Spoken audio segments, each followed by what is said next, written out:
Salut à tous et bienvenue sur French Listen. Aujourd'hui, on va plonger, ou plutôt barboter, oui, je n'ai pas pu m'empêcher, dans le vaste océan des secrets pour améliorer ton français parlé. Je suis Sandra, ravie de vous retrouver, et je suis avec Bernard, toujours aussi passionné. Salut Sandra, salut tout le monde. Tu me fais bien rire avec tes métaphores aquatiques, c'est parfait pour une mise en bouche. Bon, on attaque d'entrée. Parler français, c'est souvent le grand challenge. Beaucoup nous écrivent pour dire qu'ils comprennent pas mal, mais quand il s'agit de parler, oui, c'est une autre histoire. Mais oui, j'entends ça tout le temps. Les apprenants me disent que la peur de faire une faute ou d'avoir un accent étranger qui colle, c'est paralysant, quoi. Il y a aussi cette idée vague que, même en comprenant tout, ouvrir la bouche devient d'un coup beaucoup plus compliqué. Bernard, toi, t'as eu ce souci aussi? Ah mais complètement. Je me souviens, ado, j'étais incapable d'assumer mon accent américain. J'essayais de me fondre et chaque fois que je prononçais rendez-vous, j'avais l'impression d'avoir une pancarte étranger sur le front. Et puis à l'école, à chaque dictée, c'était le stress. Même aujourd'hui, il y a des mots qui coincent. Je crois que c'est normal finalement, cette différence entre comprendre et parler. Faut pas culpabiliser. Oui, et l'immersion n'a rien d'automatique. On peut lire ou écouter des tonnes de choses, mais la parole, c'est autre chose. C'est comme observer un crabe, sans oser mettre la main dans le sable. J'aime bien cette image. Et parfois, c'est juste ça. Oser se salir les mains. Hors la langue en l'occurrence. Mais parlons solution. Une des techniques que je préfère, c'est le shadowing. En gros, tu écoutes un natif et tu répètes à la seconde même comme dans un jeu de miroir. J'avais un étudiant, Lucas, il a boosté sa fluidité en à peine 3 mois juste avec ça. Écoute, répète, pas de pause, pas de jugement. Oh oui, et s'enregistrer. J'avoue que c'est un peu humiliant au début, mais alors qu'est-ce qu'on rigole? Moi je me suis prise des fous rires en réécoutant mes tentatives de prononcer ornithorynque. Je le dis encore mal, ornitho... Enfin voilà, c'est toujours un défi. Mais c'est exactement là qu'on progresse. Et puis, participer à un club de conversation, ça change tout. À Bordeaux, par exemple, le groupe Français Café a vraiment aidé beaucoup de gens à lâcher prise, à prendre confiance. Peu importe l'accent, l'idée c'est juste de pratiquer régulièrement, sans pression. Oui, c'est comme créer une bulle de bienveillance. Et même, tu vois, un café virtuel, parfois ça marche aussi. Et puis, il faut apprendre à rire de ses erreurs, franchement. Une fois, devant un parterre de spécialistes, j'ai écorché le mot phylogénétique. Enfin, je crois que c'était pire que ça même. Tout le monde a rigolé, moi la première. Ça a détendu tout le monde. Ah mais je trouve ça génial. C'est d'ailleurs essentiel de célébrer chaque mini-victoire. Je pense à une auditrice, Mélina, qui nous avait envoyé un message vocal pour raconter sa commande réussie au marché. C'était tellement honnête, ça m'a touché. Oui, c'est pas mal d'avoir un rituel pour dédramatiser, tiens. Tu pourrais inventer ta bêtise du jour à raconter le soir. En fait, plus on fait des erreurs, plus on progresse. Il faut juste que ça devienne normal, pas une catastrophe. C'est ça. Et puis souvent, personne nous juge autant que nous-mêmes, au fond. Exactement. Et pour progresser sans y penser, je recommande toujours glisse du français partout. Un petit podcast le matin, lire la presse en ligne, ou même suivre un compte Insta francophone. Si la langue devient omniprésente, on finit par ne plus la craindre. Oui, et créer des petites routines. 10 minutes chaque matin où tu parles à voix haute, où tu écris quelques lignes. C'est la constance qui compte, pas la quantité d'un coup. T'as pas besoin d'y passer 2 heures. Et puis, s'entourer de gens motivés, ça aide. Un petit groupe en ligne ou même un atelier ponctuel, c'est stimulant. Et on se sent moins seul. Du coup, si tu cherches par où commencer, choisis 3 activités que tu fais tous les jours, genre prendre ton café, marcher, faire du sport, et ajoute-y une dose de français, écoute une chanson, lis une citation, n'importe quoi. C'est vrai. Et tu peux aussi tenir un journal. Tu écris une phrase ou un mini-paragraphe juste pour prendre l'habitude d'y revenir. La régularité, c'est rassurant pour le cerveau. Et si tu rejoins une communauté, même virtuelle, tu ressens vite l'élan collectif. Moi, ça m'a sauvé pendant mes premières années en France, d'avoir quelqu'un pour échanger, râler sur la grammaire, enfin tout partager. Et pour tenir sur la durée, faut des petits objectifs concrets.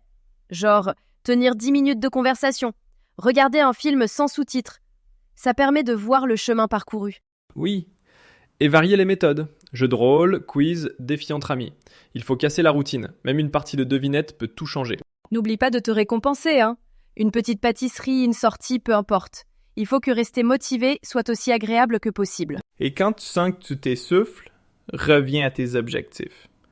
Parfois, juste tenir 10 minutes de conversation avec un inconnu, c'est déjà énorme. Même changer de support, passer d'un jeu à un podcast ou lancer un défi hebdo avec un pote, ça relance la dynamique, tu trouves pas?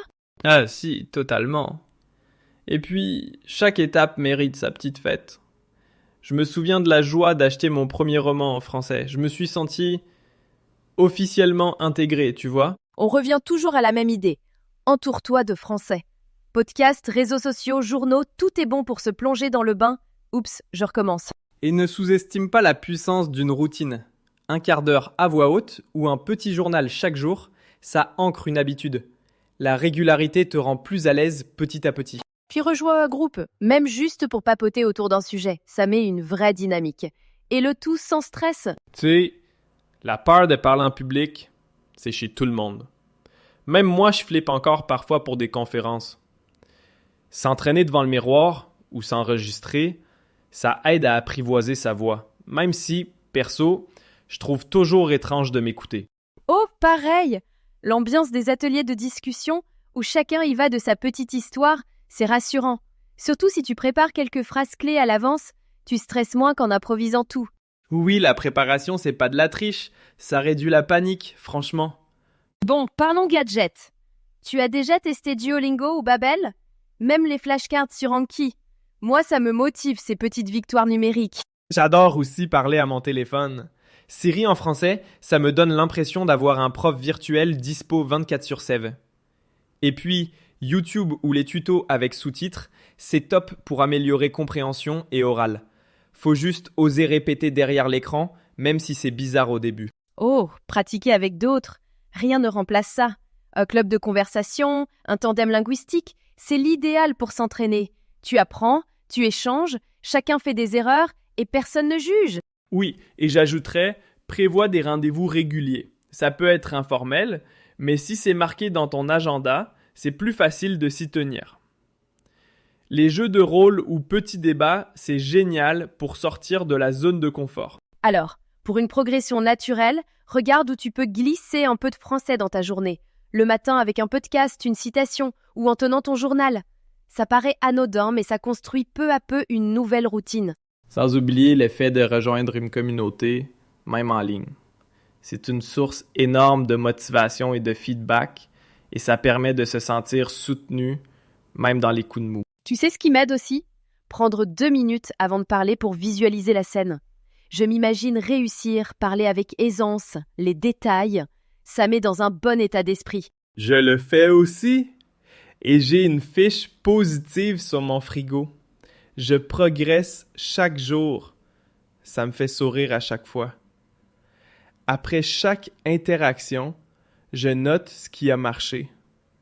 Même si c'est juste un bonjour rendu spontané. En fait, tout peut devenir prétexte à pratiquer. Café du matin, séance de sport, trajet.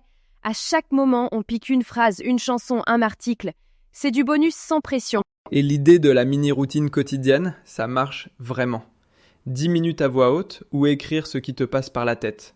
Même partager ces moments avec une communauté te fait progresser sans que tu t'en rendes compte. Un secret que j'adore, raconter ma journée ou une anecdote en français, à voix haute. Ça force à structurer son propos, à chercher les mots. Et c'est ultra efficace. Oui, et enregistre-toi. Le fait d'écouter après, de repérer soi-même les petites maladresses, c'est un vrai levier de progrès. Ensuite, partager ton histoire dans un groupe d'échange, tu passes un cap supplémentaire. Je reviens encore à la motivation. Fixe-toi des petits jalons. Genre tenir 15 minutes de discussion ou mater une série sans sous-titres. Ça montre que tu avances. Et pourquoi pas un petit carnet où tu consignes chaque victoire, quoi dans ce documentaire. Même commander un café avec succès, comprendre une blague, tout compte. Et puis varier les formats, c'est aussi garder la fraîcheur de l'apprentissage. Je trouve que rien ne vaut la vraie vie. Participe à des événements où tu peux parler avec de vraies personnes. Soirées linguistiques, clubs, conférences. ou même bénévolat en français. C'est là que la langue devient vivante. Exact. Et si tu fais quelque chose qui te plaît, genre lire en groupe ou discuter d'un thème qui te passionne, tu oublies le stress. Tu prends confiance, presque sans t'en rendre compte. Alors, pour tenir la distance, marque tes progrès avec des objectifs concrets. Film sans sous-titres, 15 minutes de discussion, ce que tu veux. Mets de la variété. Quiz, jeux, podcast, débat. L'ennui, c'est l'ennemi. Et récompense-toi au fil du parcours. Un resto, un livre, c'est permis. On l'a déjà dit, mais ça vaut vraiment. Raconte régulièrement tes histoires en français, à voix haute ou à l'écrit. Ça muscle le cerveau et enrichit ton vocabulaire. C'est imparable. Et pense à l'enregistrement. Relire ou réécouter, c'est là qu'on voit ces axes de progrès. En partageant ensuite, t'habitues ton oreille et tu perds petit à petit la peur du jugement. Et bien sûr, baigne-toi dans la culture. Je dis toujours, la langue, c'est la porte d'entrée du cinéma, de la chanson, de la littérature. C'est là qu'on capte les tournures naturelles, la vraie couleur du français. J'adore participer à des ateliers, des soirées poésie, même des projections de films en VO. Ça donne une vraie motivation, tu trouves pas? Oui, et pourquoi pas tenir un blog ou faire une vidéo, partager ce que tu as aimé, un livre, un morceau. C'est valorisant et tu progresses sur ce qui te passionne. Bon, Sandra, je crois qu'on a déjà donné pas mal de pistes. Oui, il y aurait encore tant à dire. Mais on arrive au bout pour aujourd'hui. Merci à toi, Bernard. C'est toujours un plaisir et j'apprends autant que nos auditeurs. Merci à toi, Sandra, pour ton énergie et tes métaphores marines qui me font sourire à chaque fois. Merci à tous ceux qui nous ont écoutés. On se retrouve très vite sur French Listen pour de nouveaux secrets linguistiques. À bientôt! À bientôt à toutes et à tous. Continuez d'oser parler, riez de vos erreurs et surtout, amusez-vous. C'est là le vrai secret. Regardez maintenant la deuxième partie de l'épisode, elle vous réserve encore plein de conseils utiles et de surprises. Et si ce podcast vous a plu, pensez à vous, s'il vous plaît, abonner et à cliquer sur j'aime pour nous soutenir. Bienvenue à tous dans ce deuxième épisode de French Listen, le podcast qui vous aide à booster votre français parlé. Je suis Sandra. Et je suis Bernard. Salut à tous. Alors Bernard, la semaine dernière, on a commencé à explorer les bases pour améliorer son français à l'oral. On a parlé de l'importance de l'immersion, de la pratique régulière. Mais on a encore plein de choses à dire, n'est-ce pas? Carement. Disons que la semaine dernière, on a posé les fondations. Aujourd'hui, on va rentrer un peu plus dans le vif du sujet, avec des astuces, des outils concrets. Des choses que les auditeurs peuvent vraiment mettre en place dès aujourd'hui. Excellent. Alors, par quoi on commence? Moi, je pense qu'un point crucial, c'est de travailler son accent. Parce que bon, même si on a un vocabulaire de fou et une grammaire impeccable, si notre accent est, comment dire, disons, approximatif, on risque de ne pas être compris. Ah ça, c'est clair. Et c'est un truc qui décourage beaucoup de gens, je crois. Ils se disent « Oh là là, l'accent français, c'est impossible à maîtriser ». Mais c'est faux, hein. C'est du travail, c'est sûr, mais c'est tout à fait faisable. Absolument. Et il y a plein de ressources pour ça. On peut écouter des podcasts comme le nôtre, regarder des films et des séries en français, bien sûr. Mais aussi, et c'est super important, essayer d'imiter ce qu'on entend. Oui, c'est ça. L'imitation, c'est la clé. Au début, on se sent un peu ridicule, hein, à essayer de reproduire les sons, les intonations. Mais c'est comme ça qu'on progresse. Et puis, on peut s'enregistrer, se réécouter. C'est parfois un peu douloureux, mais c'est hyper efficace. Ah oui, la technique de l'enregistrement, c'est radical. On se rend compte de plein de choses qu'on ne soupçonnait pas, genre, qu'on a tendance à manger nos mots, ou à ne pas faire les liaisons correctement. Des petits détails qui font toute la différence. Exactement. Et puis, il y a aussi la question de la prononciation de certains sons. Le fameux R français, par exemple. Pour beaucoup d'étrangers, c'est un vrai cauchemar. Ah, le R. Un classique. Mais là aussi, il y a des techniques. On peut trouver des tutoriels en ligne, des exercices. Et surtout, ne pas avoir peur de demander de l'aide à un francophone natif. Souvent, il suffit d'une petite explication pour débloquer quelque chose. C'est clair. Et puis, il ne faut pas oublier que l'accent, c'est aussi une question de confiance en soi. Si on a peur de se tromper, on va avoir tendance à se replier sur soi-même, à parler moins fort, moins clairement. Et du coup, on sera moins bien compris. Tout à fait. Il faut oser se lancer, même si on fait des erreurs. Les erreurs, c'est le meilleur moyen d'apprendre. Et puis, la plupart des Français sont très compréhensifs avec les étrangers qui essaient de parler leur langue. Ils apprécient l'effort. Oui, c'est vrai. Bon, après, il y a toujours quelques grincheux, hein. Mais il ne faut pas s'en formaliser. L'important, c'est de persévérer. Exactement. Et en parlant de persévérance, un autre conseil que je donnerais, c'est de se fixer des objectifs réalistes. Ne pas vouloir devenir bilingue du jour au lendemain. C'est un processus qui prend du temps. Il faut être patient avec soi-même. Ah oui, ça, c'est super important. Se fixer des petits objectifs, atteignables. Genre, apprendre 5 nouveaux mots par jour, regarder un épisode de série en français par semaine, avoir une conversation de 5 minutes avec un francophone. Des choses simples, mais qui, mises bout à bout, font une vraie différence. C'est ça.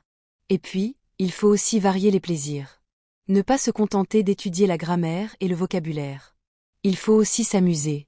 Écouter de la musique française, lire des romans, regarder des vidéos sur YouTube. Il y a tellement de façons d'apprendre en s'amusant. Oui, et c'est d'autant plus important que ça permet de se familiariser avec la culture française.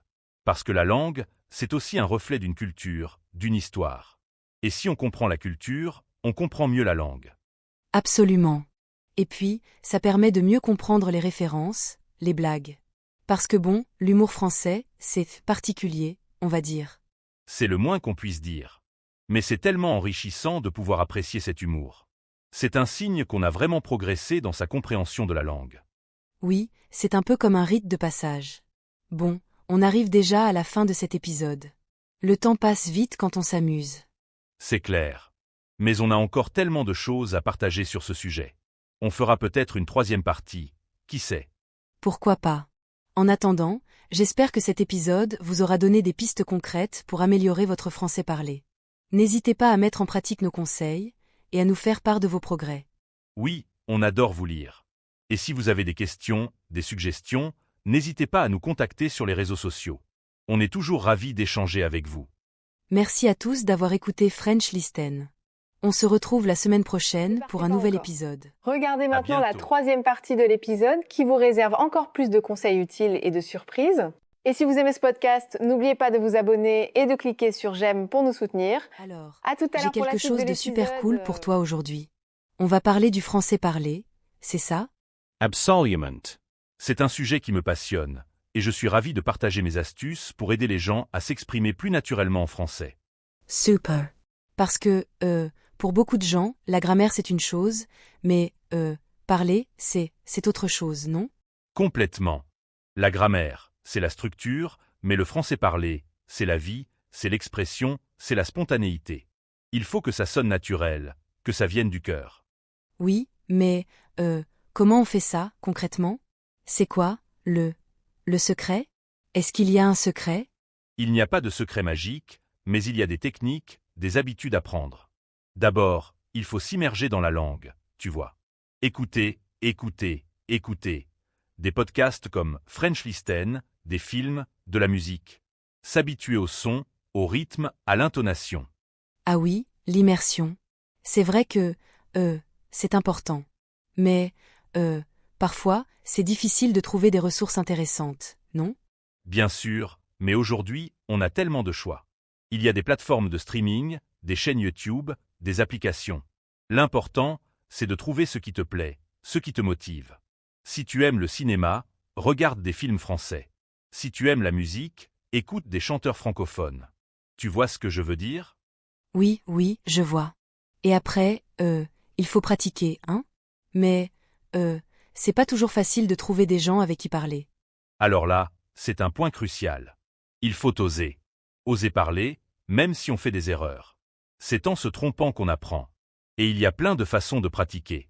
Tu peux trouver un tandem linguistique, un correspondant, participer à des conversations en ligne.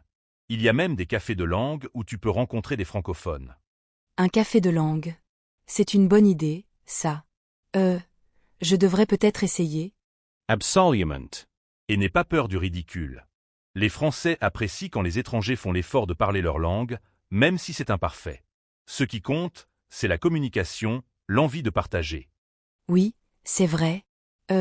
Et, à part l'immersion et la pratique, il y a d'autres, astuces? Bien sûr. Il y a le travail sur la prononciation. Écoutez attentivement les sons, les intonations, et essayez de les reproduire. Tu peux utiliser des applications, des tutoriels en ligne. L'important, c'est de s'entraîner régulièrement. Et puis, il y a le vocabulaire.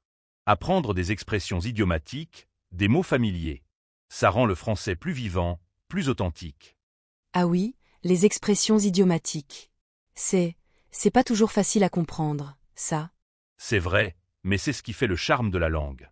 Et puis, une fois que tu en as compris quelques-unes, tu peux les utiliser pour impressionner tes interlocuteurs. Genre, au lieu de dire « je suis fatigué », tu peux dire « je suis crevé ». Ah oui, c'est plus, percutant, c'est ça? Exactement. Et puis, il y a la gestuelle. Les Français parlent avec leurs mains, avec leur corps. Observez les Français et essayez d'imiter leurs mouvements, ça peut t'aider à t'intégrer davantage. Ah oui, la gestuelle. C'est vrai que, c'est important aussi. Oui, ça fait partie de la culture. Et puis, il faut être curieux, s'intéresser à la culture française. Lire des livres, regarder des films, aller au musée. Plus tu en sais sur la France, plus tu seras à l'aise pour parler français. C'est vrai. C'est un tout, quoi? C'est un ensemble, oui. Et surtout, il faut être patient. Apprendre une langue, ça prend du temps. Il y aura des moments de doute, de frustration. Mais il faut persévérer, ne pas se décourager. Et se rappeler pourquoi on a commencé à apprendre le français. Pour le plaisir, pour le voyage, pour le travail. Peu importe la raison, il faut la garder en tête. Oui, c'est motivant, ça. Absolument. Et puis, il faut se faire plaisir. Apprendre le français, ça doit être amusant, enrichissant. Si tu t'ennuies, change de méthode, change de support. L'important, c'est de garder la flamme. Oui, c'est un bon conseil, ça.